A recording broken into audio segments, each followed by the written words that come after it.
Welcome to GHS, the Global Harmonization System. Part 1. What is GHS and how does it compare to current OSHA HCS?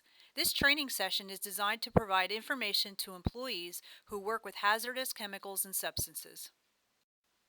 This part's agenda will include What is GHS?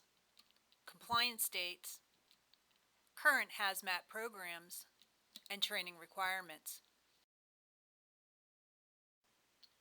So, what is GHS?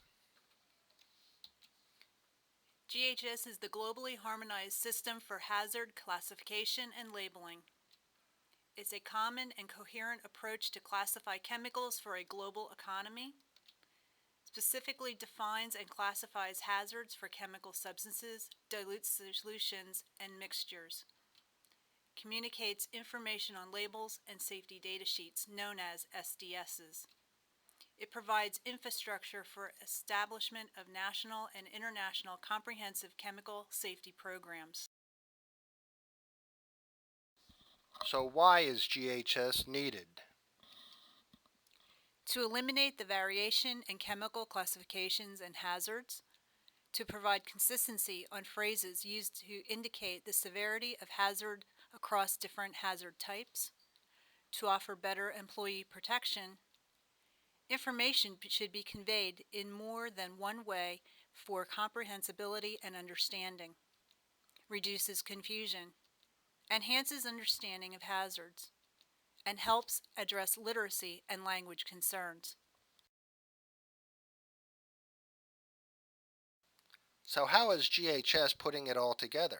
They are bringing together the rules and regulations from the Department of Transportation, the Occupational Safety and Health Administration, along with the Consumer Product Safety Commission and the EPA's Federal Insecticide, Fungicide, and Rodenticide Act.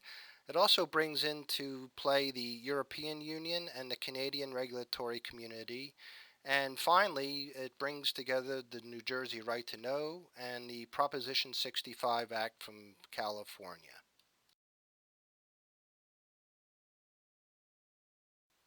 So, what are the GHS changes? The classification criteria, including class and category, health hazards, physical hazards, environmental hazards, mixtures, hazard communication, labels, safety data sheets known as SDSs, and it replaces the material safety data sheets known as MSDSs.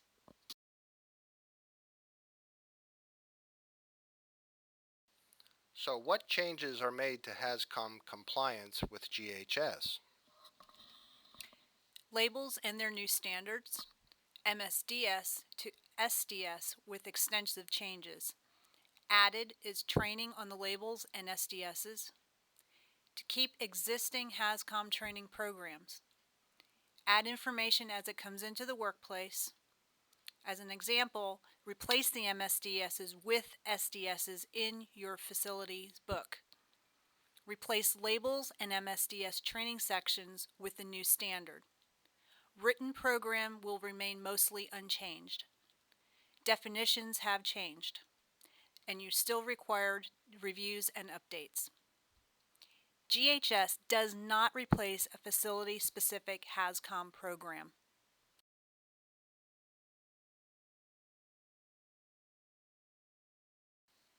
Who is affected by these changes?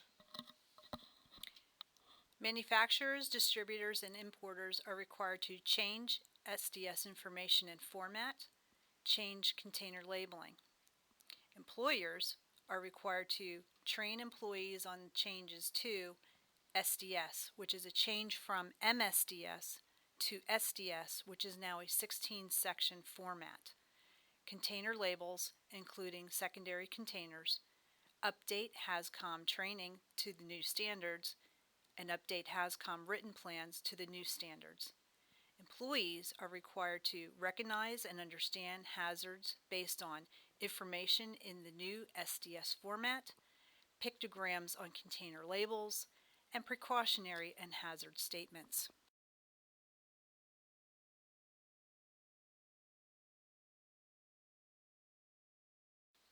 So, what are the effective dates and requirements? By December 1st, 2013, employers shall have all their employees trained on the new label elements and SDS format. By June 1st, 2015, all chemical manufacturers, importers, distributors, and employers shall be compliant with all modified provisions of the final rule except as noted with different effective dates. December 1st, 2015, the distributor shall not ship container labels by the chemical manufacturer or importer unless it is a GHS label. June 1st, 2016, all employers shall, as necessary, update any alternative workplace labeling, update the hazard communication program, and provide any additional employee training for newly identified physical or health hazards. What are some new definition updates under GHS?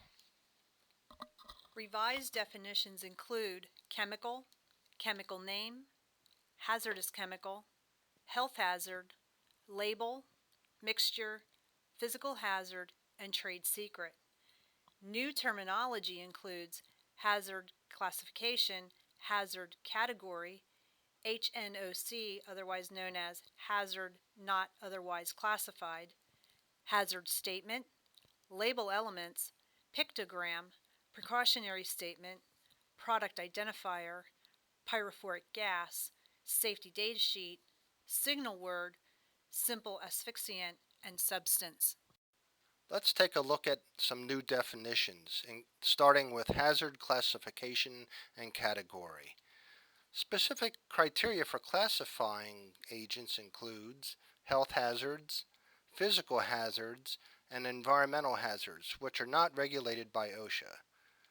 Hazard class indicates the nature of the hazard. Hazard category, the degree of severity within each hazard class, 1 being the most severe and 4 being the less severe.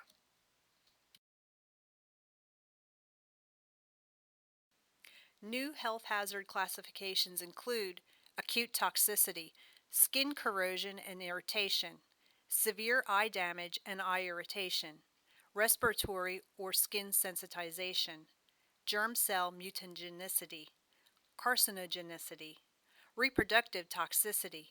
Specific target organ toxicity includes single exposure. Specific target organ toxicity includes repeated exposure. Aspiration toxicity, simple asphyxiants, not part of GHS and OSHA requirement.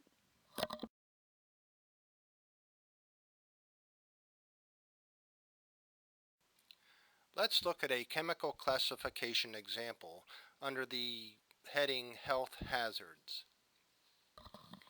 This is an example of the manufacturer's hazard categories for each health hazard class. There are detailed appendices within on OSHA's 2012 that they use to determine the hazard category. This chart shows the new health hazard classes and the hazard categories that correspond to each of the health hazard classes. Hazard Category 1, or column furthest to the left, is the most hazardous. Hazardous categories become less severe as you move to the right of the chart. Manufacturers, importers, and raw material distributors must classify all hazards for their products. Let's look at another chemical classification example, this time under the physical hazards. Used criteria for transport, DOT for example, as basis for the work since they already harmonized. Each of the chemical physical classifications are further defined and described in Appendix B of the HAZCOM standard. Appendix B is used by manufacturers, importers, and distributors to determine if any of their products are classified as a physical hazard. If the product is classified as a physical hazard in one or more of the physical hazard classifications, Appendix B is used to determine the severity of the hazard or hazard category.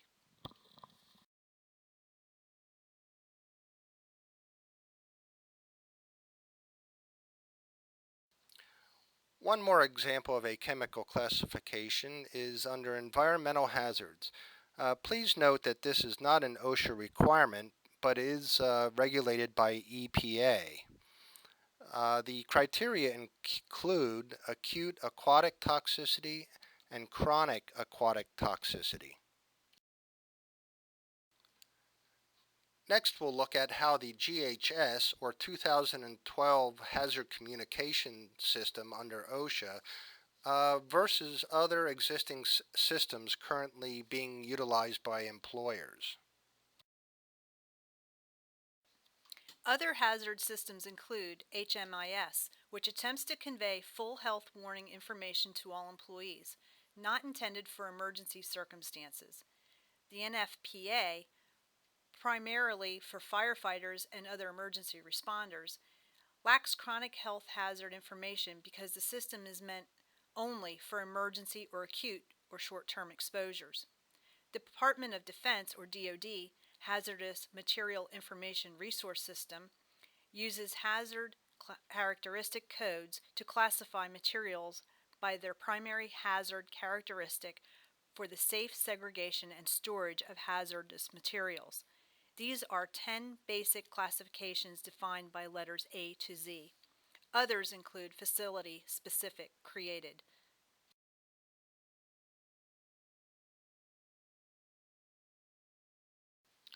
So let's take a look at how GHS compares to HMIS and the NFPA.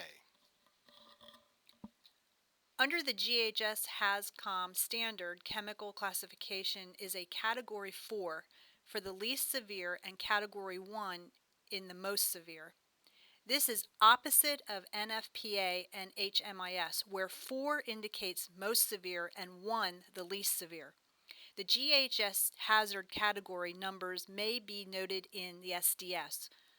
Hazard category numbers are not required to be present on the container label. Here's an example of the definition of flammability by various regulatory agencies within the United States. The first one, under the OSHA Hazard Communication System, defines flammability with a flash point of less than 100 degrees and something combustible between 100 and 200 degrees. By comparison, note that DOT considers a flammable liquid with a flash point of less than 140 degrees and being combustible between 140 and 200. Under GHS, there will be 3 different categories. Extremely or highly flammable materials will have a flash point of less than 73 degrees. From 73 to 140, it will be considered just a flammable, and above 140 degrees, it will be considered a combustible. The differences in the way we currently communicate about the hazards of a chemical are the HMIS NFPA numerical rating. 0 is a minimal hazard down to 4, which is a severe hazard, compared to the GHS hazard category, where Category 1 is a severe hazard and Category 5 is a minimal hazard. Understanding the number information differences.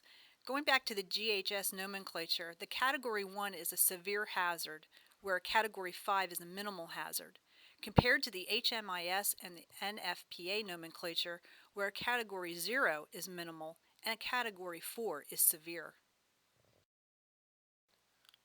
More information on the GHS and the other OSHA standards can be found at the following web pages and guides that are freely available on the internet.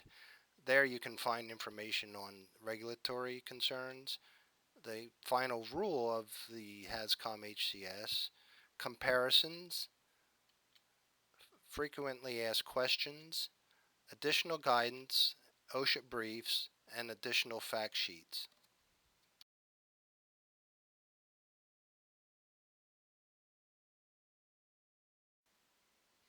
Summary action plans. Things you or your employer need to do. Train employees on new 2012 HCS labels and SDSs, complete by December 1st, 2013. Update the SDS and labels. Manufacturers must do this by June 1st, 2015. Distributors will sell through until December 1st, 2015.